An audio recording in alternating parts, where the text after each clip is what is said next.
بسم اللہ الرحمن الرحیم۔ السلام علیکم۔ آپ اسامہ غازی یوٹیوب چینل دیکھ رہے ہیں۔ عمران خان صاحب کا حالیہ بیان جو فحاشی کے خلاف تھا، جو عریانیت کے خلاف تھا اور جنسی زیادتی کے واقعات کے حوالے سے وہ بات کر رہے تھے، اور ایک سوال کے جواب میں انہوں نے یہ بات کہی تھی، اس پر سوشل میڈیا پر بہت زیادہ بحث چھڑ گئی اور بہت سے لوگوں نے عمران خان صاحب پر شدید تنقید بھی کی کہ آپ اس طرح کا جملہ کیسے کہہ سکتے ہیں، یہ باتیں کیوں کر سکتے ہیں۔ اس کے ساتھ ساتھ ان کی سابق اہلیہ جمائمہ خان صاحبہ نے بھی اس پر بات کی، براہ راست عمران خان پر تنقید نہیں کی، کچھ ایسا نہیں کہا، لیکن اس کو بھی کچھ اس طرح لیا گیا جیسے جمائمہ خان نے عمران خان کے خلاف بات کی ہے۔ بہرحال انہوں نے کہا کہ مجھے یقین ہے کہ عمران خان کی بات کو غلط لیا گیا ہوگا، اس کا مطلب غلط لیا ہوگا، جس عمران خان کو میں جانتی ہوں اس طرح کی بات نہیں کر سکتا، اس طرح کی باتیں کہی گئی۔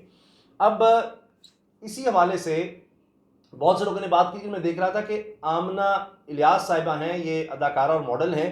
ان کا بھی جو بیان ہے، ویڈیو پیغام ہے، وہ بھی ٹرینڈ کر رہا تھا، بہت زیادہ پڑھا جا رہا تھا۔ اب انہوں نے یہ کہا ہے ایک ویڈیو پیغام میں کہ وزیر اعظم عمران خان سے مطالبہ کیا ہے کہ وہ فحاشی سے متعلق اپنا بیان واپس لیں، ورنہ آج کے بعد وہ انہیں اپنا وزیر اعظم نہیں مانیں گی۔ اور انہوں نے اصل میں جو بات کہی وہ کس تناظر میں تھی، کیونکہ وزیر اعظم عمران خان نے اتوار کے روز ٹیلی فون پر عوام سے براہ راست بات چیت کے دوران ملک میں زیادتی کے جو بڑھتے واقعات ہیں اس کے بارے میں کہا تھا کہ جب آپ معاشرے میں فحاشی پھیلائیں گے تو جنسی زیادتی کے واقعات میں اضافہ ہوگا۔ اب یہ جملہ تھا جس کو بہت زیادہ کوٹ کیا جا رہا ہے۔ باقی بھی انہوں نے بتایا کہ قانون سازی کی ضرورت ہے اور پورے معاشرے کو لڑنا ہوگا، یہ اتنا بڑا ظلم ہے، جنسی زیادتی کے جو واقعات آ رہے ہیں چھوٹے بچوں سے ہو رہے ہیں، اس پر سخت سے سخت ہمیں سزائیں دینی ہوگی، عدالتی نظام کو بہتر کرنا ہے، یہ سب باتیں ہیں۔ اور ساتھ یہ بھی انہوں نے کہا کہ اب ٹیکنالوجی کا دور آ گیا، ہر بندے کے ہاتھ میں موبائل ہے، اتنی خرافات، اتنی چیزیں اس پر ہوتی ہیں، تو یہ باتیں بھی انہوں نے کی۔ لیکن اس جملے کو خاص طور پر تنقید کا نشانہ بنایا گیا۔ پھر سوشل میڈیا پر بہت زیادہ بحث چل گئی، کئی معروف خواتین سمیت انسانی حقوق کی تنظیموں نے وزیر اعظم عمران خان کے اس بیان کی مذمت کرتے ہوئے ان سے بیان واپس لینے کا مطالبہ کیا، تو اس پر بہت زیادہ بات ہو گئی۔ اور امن الیاس نے تو یہ بھی کہا ایک ویڈیو پیغام میں کہ وزیر اعظم کے حالیہ فحاشی سے متعلق انہوں نے بیان پر کہا کہ جی میری وزیر اعظم سے درخواست ہے کہ برائے مہربانی اپنی بات کی وضاحت کریں، جتنا فوکس آپ نے ولگیرٹی یعنی فحاشی پر کیا ہے، اگر اس کا 50% بھی آپ قانون پر کریں گے تو یقیناً فرق پڑے گا۔ اچھا، اب انہوں نے کہا جی قائد اعظم محمد علی جناح اور ذوالفقار علی بھٹو کے بعد آپ ہیں جس کو پورا ملک سنتا ہے، آپ کہتے ہیں جی ارطغرل ڈرامہ دیکھو تو لوگ دیکھنے لگ جاتے ہیں، آپ کہتے ہیں فلاں کتاب پڑھو تو وہ کتاب لوگ پڑھنے لگ جاتے ہیں، آپ مودی کی طرح ٹرمپ کی طرح غیر ذمہ دار نہیں ہیں، اس لیے میں نے آپ کو ووٹ دیا تھا تو اپنا بیان برائے مہربانی واپس لیں، یہ غلط ہے۔ اب عمران خان صاحب کا بیان جو تھا میں آپ کو پہلے بتا دوں، اور پھر انصار عباسی صاحب نے اس پر ایک کالم لکھا ہے جو کہ بڑے ناقد ہیں عمران خان صاحب کے، لیکن انہوں نے کیا کہا ہے وہ میں آپ کو بتاؤں گا۔ اچھا، وزیر اعظم نے کہا یہ تھا کہ زیادتی کے واقعات کی روک تھام کے لیے سخت آرڈیننس لائے ہیں، فیملی سسٹم کو بچانے کے لیے دین نے ہمیں پردے کا درس دیا، اسلام کے پردے کے نظریے کے پیچھے فیملی سسٹم بچانا اور خواتین کو تحفظ فراہم کرنا ہے۔ جب آپ معاشرے میں فحاشی پھیلائیں گے تو جنسی زیادتی کے واقعات میں اضافہ ہوگا۔ یورپ میں اب فیملی سسٹم تباہ ہو چکا ہے۔ ان چیزوں کو دیکھتے ہوئے میں نے صدر اردوان سے بات کی اور ترک ڈرامے کو یہاں لایا۔ اب یہ بات ہوئی۔ اچھا، وزیر اعظم کا یہ جو بیان تھا عریانیت کے حوالے سے، فحاشی کے حوالے سے، اس پر وزیر اعظم عمران خان کی سابق اہلیہ جمائمہ گولڈ سمتھ نے کہا کہ جی خواتین کے لباس اور ریپ سے متعلق بیان پر انہوں نے جو بات کی ہے وہ میں کوٹ کر رہا ہوں کہ جمائمہ صاحبہ نے کہا کہ انہیں یقین ہے کہ عمران خان کے بیان کا مقصد غلط نکالا گیا ہوگا، اور انہوں نے کہا کہ جس طرح سے عمران خان کا جو بیان ہے، انہوں نے کہا کہ ٹویٹس انہوں نے کی ہیں، میں وہ دیکھ رہا ہوں ٹویٹس، کہ جی انہوں نے ٹویٹس میں اختلاف نہیں کیا جمائمہ صاحبہ نے عمران خان کی بات سے، لیکن واضح طور پر حمایت بھی نہیں کی، اور یہی خیال ظاہر کیا کہ عمران خان کے بیان کو غلط لیا گیا ہوگا۔ تو انہوں نے ٹویٹ میں برطانوی اخبار ڈیلی میل کے مضمون کا لنک شیئر کیا جس میں وزیر اعظم کے بیان پر بات کی گئی تھی۔ جمائمہ گولڈ سمتھ نے ٹویٹ میں قرآن پاک کی ایک آیت کا ترجمہ لکھا جس میں مرد حضرات کو اپنی آنکھیں جھکائے رکھنے اور اپنی شرمگاہوں کی حفاظت کا حکم دیا گیا تھا۔ ساتھ ہی جمائمہ گولڈ سمتھ نے لکھا کہ قصور مرد حضرات کا ہی ہے۔ پھر انہوں نے ایک اور ٹویٹ میں خیال ظاہر کیا کہ ممکنہ طور پر وزیر اعظم عمران خان کے بیان کو غلط سمجھا گیا یا اس کی وضاحت غلط کی گئی، کیونکہ وہ جس عمران خان کو جانتی ہیں وہ ایسے نہیں ہیں۔ اب انہوں نے ایک ٹویٹ اور بھی کیا جس میں اسلامی ملک سعودی عرب کا ایک واقعہ بھی سنایا اور ساتھ ہی واضح کیا کہ مسئلہ خواتین کے لباس کا نہیں ہے، تو اس کی پوری تفصیل ہے۔ اچھا، اب میں آ جاتا ہوں جو میں آپ کو سنانا چاہ رہا تھا جو کالم لکھا ہے انصار عباسی صاحب نے، آپ کو پتہ ہے وہ بڑے ناقد ہیں، تنقید کرتے ہیں واضح طور پر عمران خان صاحب پر، حکومت پر، سب کچھ کہتے ہیں. تو یہ لکھتے ہیں عمران خان کا اصل جرم، یہ عنوان ہے عمران خان کا اصل جرم. اب لکھتے ہیں وزیر اعظم عمران خان نے فحاشی کے خلاف اور پردے کی حوصلہ افزائی کرنے کی کیا بات کی کہ دیسی لبرلز کا ایک طبقہ بھڑک اٹھا اور وزیر اعظم کے بیان پر اپنی مرضی کی تعویلیں دے کر ان پر حملہ آور ہو گیا. تنقید کرنے والوں نے وزیر اعظم کی بات کو اپنا مطلب پہناتے ہوئے کہا کہ عمران خان کے بیان کا مقصد زیادتی کی شکار خواتین اور بچوں کو ہی قصوروار ٹھہرانا ہے. میڈیا میں موجود ایک طبقے کے علاوہ انسانی حقوق کمیشن آف پاکستان بھی بھڑکنے والوں میں شامل تھا. اگر سچ پوچھیں تو اصل تکلیف اس بات کی ہے کہ وزیر اعظم عمران خان نے فحاشی کے خاتمے اور پردے کو فروغ دینے کی کیوں بات کی.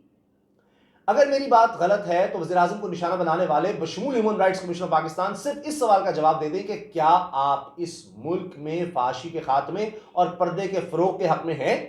اس کے جواب سے ہیومن رائٹس کمیشن اور بھڑکے ہوئے دیسی لبرلز کی اصل نیت سامنے آ جائے گی. جو لوگ بچوں اور عورتوں کے ساتھ زیادتی کرتے ہیں انہیں نشان عبرت بنانا چاہیے اور سر عام پھانسی دی جانی چاہیے. کیا انسانی حقوق کے علمبردار اس بات پر راضی ہوں گے؟ اگر سر عام پھانسی دینے پر اعتراض ہو تو کیا ایسے درندوں کے لیے موت کی سزا پر ہی ہمارا ہیومن رائٹس کمیشن تیار ہوگا؟ اصل مسئلہ یہ ہے کہ اسلام اگر فحاشی کے خاتمے کی بات کرتا ہے، پردے کا حکم دیتا ہے، سنگین جرائم پر مجرموں کو نشان عبرت بنانے کی بات کرتا ہے، تو نام نہاد انسانی حقوق کے چیمپئن اور سیکولرز اور لبرلز میں موجود ایک طبقہ یہ سب ماننے کے لیے تیار نہیں. کوئی ذی ہوش شخص کیسے زیادتی کا شکار ہونے والے بچوں یا خواتین کو ہی اس جرم کا ذمہ دار ٹھہرا سکتا ہے؟ وزیر اعظم نے جو بات کی وہ تو یہ تھی کہ بچوں اور عورتوں کے خلاف زیادتی کے بڑھتے جرائم کی ایک وجہ فحاشی ہے. اس کا یہ مطلب کیسے نکال لیا گیا کہ زیادتی کے شکار بچوں اور عورتوں کو ہی وزیر اعظم نے اس جرم کا ذمہ دار ٹھہرایا؟ فحاشی جب فلموں، ٹی وی چینلز اور موبائل ایپس کے ذریعے پھیلتی ہے تو اس سے کئی دیکھنے والوں کے ذہن برائی کی طرف راغب ہوتے ہیں، جو ایک حقیقت ہے. ریپ کے بڑھتے ہوئے جرائم کے اور بھی عوامل ہیں، لیکن کیا یہ بات درست نہیں کہ گندگی دیکھ کر چند لوگوں میں درندگی کے جذبات پیدا ہوتے ہیں اور یوں وہ کم سن بچوں اور عورتوں کو زیادتی کا نشانہ بناتے ہیں؟ وزیر اعظم نے بالکل درست کہا کہ ہمیں اپنی فلموں، ڈراموں اور موبائل ایپس کو گندگی سے پاک کرنا چاہیے اور دیکھنے والوں کو ایسی تفریح دیں جو تعمیری ہو.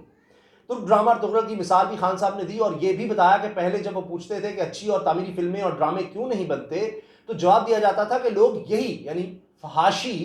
دیکھنا چاہتے ہیں. لیکن ترک ڈرامہ پاکستان میں دکھایا گیا تو اس نے اس جھوٹ کو بے نقاب کیا اور اس ڈرامے نے پاکستان میں تمام ریکارڈ توڑ دیے.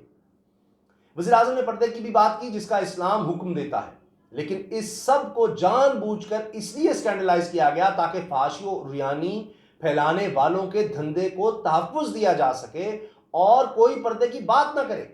یہ ساری کارروائی اس انداز میں کی جاتی ہے کہ عام لوگوں کو کنفیوز کیا جا سکے اور اسلام کی بات کرنے والوں کو دیوار سے ایسے لگا دیا جائے کہ کوئی اسلام اور اسلامی شاعر کی بات ہی نہ کرے. ہیومن رائٹس والوں نے کبھی اس بارے میں بات کیوں نہیں کی کہ خواتین کو پیسہ کمانے کے لیے کس طرح کارپوریٹ سیکٹر استعمال کرتا ہے، ان کو سیکس آبجیکٹ بنا کر کیوں پیش کیا جاتا ہے، ان کی توہین کیوں کی جاتی ہے. ہمارے نام نہاد انسانی حقوق کے سیانے اور لبرلز کا وہ مخصوص طبقہ جسے اس کی سوچ کی وجہ سے دیسی لبرل کا لیبل دیا جاتا ہے، دراصل نہ آئین کو مانتا ہے نہ قانون کو. وہ اسلامی احکامات اور اسلامی شاعر کے فروغ کی بات بھی نہیں کرتا اور پاکستان کو بھارتی اور مغربی کلچر کے زیر اثر لانا چاہتا ہے. اگر یہ لوگ آئین کو ہی ماننے والے ہوتے تو فحاشی کی روک تھام، پردے کے فروغ اور شرم و حیا کو معاشرے میں رواج دینے کی بات کرتے، لیکن ایسی بات تو نہ ان کے منہ سے کبھی سنی نہ ہی ان کے بیانات میں پڑھنے کو ملی. خیر،